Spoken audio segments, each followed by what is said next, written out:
What is your favorite campaign setting and why? Let us know in the comments below. Basically, as the title states, what is your favorite campaign setting and why is it your favorite setting? This can be any official or unofficial setting. I'm just curious where everyone plays.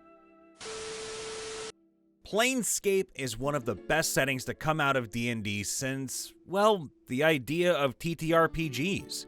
It's gonzo, diverse, and full of interesting factions. Sigil is one of the best cities for adventuring, packed with hooks, intrigue, and dangers. Travel can easily bog down a game, especially since you need to adjust many rules to balance long rests and spell durations. Gritty realism makes this even more problematic. It's nice not to need that, with portals leading to new, interesting, and dangerous situations en route to connecting portals.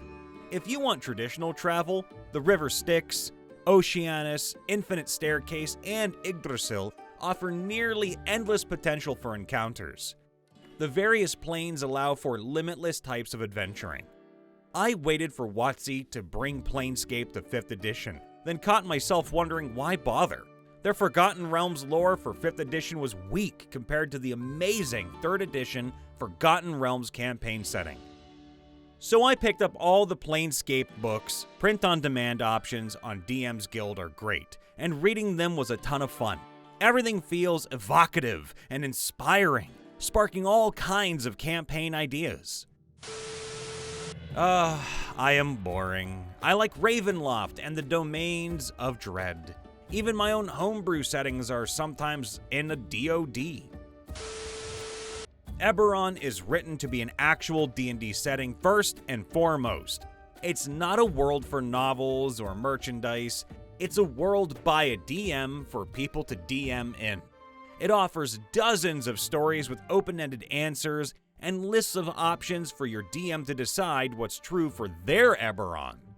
"In my Eberron" is the most common phrase in its community, and it's a delight.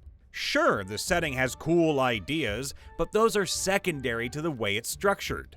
It is, unquestionably, the most runnable and DM-friendly setting that exists for D&D. Tal'Dorei, designed for D&D to be played in it. Backstory that explains why there's ancient ruins and such, lots of freedom to build. I like Dark Sun for my grimdark campaigns, and Dragonlance for a more classical fantasy heroic campaign. Forgotten Realms. I read so many of the books when I was younger that I probably know as much about the realms as I do about the real world. I've always liked the idea of trying my hand at a homebrew setting, but I can run a game much more immersively in the realms. Dark Sun. Gritty, low-magic world ruined by the greed of evil sorcerers. It's been around since 2nd edition, and I believe it had a sourcebook for 4th edition as well. Its lore is extremely interesting. Each race has its specific lore, my favorite bit being halflings or cannibals living in the jungle. The planet, Athos, is cut off from the outer planes via something called the Grey. So lots of planar elements within Dark Sun are from the elemental planes. The undisputed rulers of the largest kingdoms in Athos are called Sorcerer Kings. They siphoned power from the elemental planes to become half-dragon arcane spellcasters with access to psionics. They rule as ruthless tyrants and are essentially gods among men.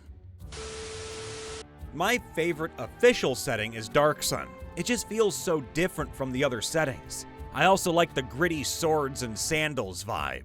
For my homebrews, I try to create a sense of detachment. I don't want canon to get in the way of a cool concept. Exandria has been a fantastic setting for my homebrew campaign. Like the Forgotten Realms, it's a kitchen sink generic fantasy setting. Unlike the Forgotten Realms, it's much more coherent and approachable. The world of Exandria is expansive, but its canon is relatively small and extremely well documented. For anyone who didn't grow up on FR lore, Exandria is a much more accessible option. I've always liked Greyhawk. It's kind of vanilla, but it's quintessential fantasy to me. You can tell so many stories within it, and it's easy to make your own without feeling like a kitchen sink setting like Forgotten Realms. I also enjoyed the Dragonlance books. Me too. I really liked the Scarred Realms campaign as well. It was third party though, so it didn't really get much support. Okay, imagine a D&D setting that is grim and gritty like George R.R. Martin writing J.R.R. Tolkien fanfiction in the style of old sword and sorcery novels. Its take on sword and sorcery promises a dark, gritty world where the protagonists are motivated more by greed and self-interest than by altruistic virtue. The hub of the region is a huge city of scoundrels and arch-magi, rife with adventure. An evil demigod rules a nightmarish realm in the north, threatening all civilization. The heroes of the land are driven by greed or ambition. There are crumbling, decadent, devil-ridden empires. It could be old-school pulp fantasy bonkers, too. The whole setting start is a magico-mad scenario gone hot.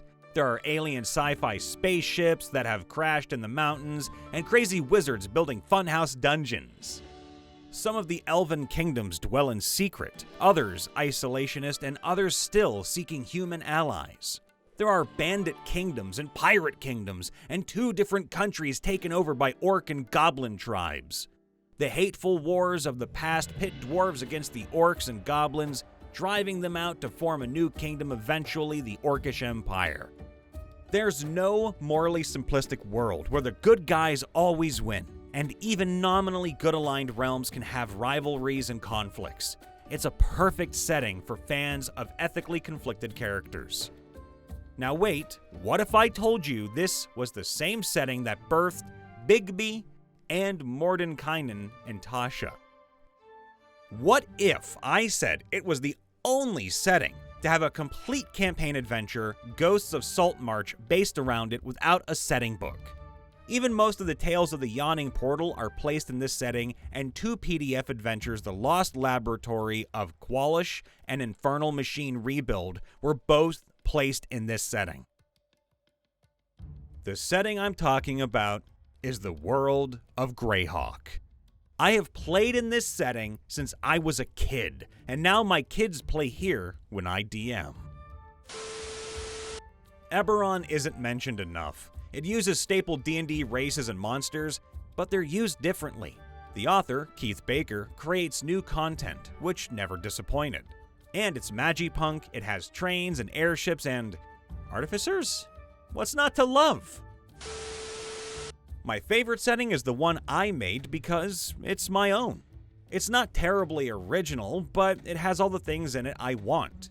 It has my own cosmology, and gods, and terrible evils, and it's got room for my players to plant their own flags in it and make a little corner of it theirs too. Ravenloft. I love horror, me too, and fell in love with Curse of Strahd when my partner ran it. Honestly, can't get enough of the setting. Bought Strahd, and it's been an enjoyable read. VRGR only made me love it more since making Domains of Dread is super fun. It's a nice writing exercise since they give you a format, and it has all the fun of writing a setting while overall being a much smaller commitment since it's just one region rather than a whole world. I really gotta finish mine. I've been writing one based on Coraline, and I've got a concept in the back of my mind for another based on the Dragonflesh from FTD, where a dragon gained a cult of worshippers, but they turned against it and basically ripped it apart to graft onto themselves. I love Eberron. It's the logical conclusion of D&D magic. If we had any magic, why wouldn't we use it for industry and technology? I also like how you can tell so many different stories, from a western to a detective story to a continent-spanning epic adventure. Also, all the villains in Rising from the Last War are really interesting. I love Theros so much. The Greek-inspired lore is my jam, and I love the focus on heroics, and I love the piety system. I've only ever played and DM'd in either Homebrew settings or the Forgotten Realms. Now that said, the FR version of Hell is the coolest for me. I'm about to run Descent into Avernus. Remixed, obviously, screw vanilla DIA. In an infernal wasteland acting as the front line of a war raging longer than anyone can remember, with warlords battling aboard infernal war machines. That's just so badass to me! Plus, more devil contracts than you could ever hope for. Eberron! Robots, airships, elemental trains, all wrapped up with D&D. Mysterious continents, floating cities, even druidic orcs fighting a war against aberrations. Now this one's a unique one. Love me some Glorion. Drakkenheim by the Dungeon Dudes. It's got the high fantasy to keep my geek engine revving. The horror themes add organic and engaging narrative pressure. And the factions are independent and interesting enough to make a varied and compelling social pillar. Plus, Delirium is so fucking cool! I'm growing increasingly fond of my own setting, as well as the settings my two friends are running, me and a party of other friends through. I like my own because I'm making it, and learning more nuances about my preferences as I craft it. I like my friends because they're incredibly detailed and feel like they're living, breathing worlds with consistency. They do a special thing here and there, but that rarely wows me. All of that out of the way, my favorite official settings are as follows. Planescape. Their traditional Great Wheel and Sigil at its center are some of my favorite things ever made for D&D. I love the City of Doors. I love planar travel. I love the spoken cant that Burks best figure out fast before they lose their jank. Despite depending on the 9 alignments the most, it explored them and their nuances and extremes in an amazing way. Dark Sun. The world is facing its apocalypse. Evil leads to more evil, and the remnants are all manner of dystopia. Magic has bled the world of its life, and psionics have begun to take its place, explored with fantastic detail. Dark Sun asks the question of survival as the top priority. It's not impossible to be a hero, but you're a hero for the present and the now. There is practically no better tomorrow to secure. It's a unique and grisly setting, unlike anything else in other D&D worlds. Ravenloft. While I dislike the 5th edition version of the Demi-Plane of Dread, its 2nd and 3rd edition materials are incredible. I love the idea of a prison plane granting dark villains full domain over a pocket of the realm. Yet, ultimately, their powers amount to little most of the time. To escape Ravenloft, an unrepentant villain must repent and stop trying to have their cake and eat it too, with one notable exception, of course. The people of the Mists are so battered and bruised by evils around them, good deeds are often punished, so trust is thin. Many evils arise from the Mists, so even those who might help are seen as monsters for traversing this common source of suffering. Ravenloft challenges would-be heroes, tempting them with dark powers to corrupt them. It tests whether you truly belong to the realm or will succumb to your darkness like the Dark Lords, finding your own personal prison in the Mists. I also miss and love how the domains were interconnected. Warfare, trade, and a vibrant sense of life that you just don't get anymore. Mystara is a setting greatly influenced by real-world cultures, with a heavy dose of fantasy flair. Common fantasy beings fit right in without issue. Though arguably the earliest D&D setting technically, it is also one of the highest magic worlds.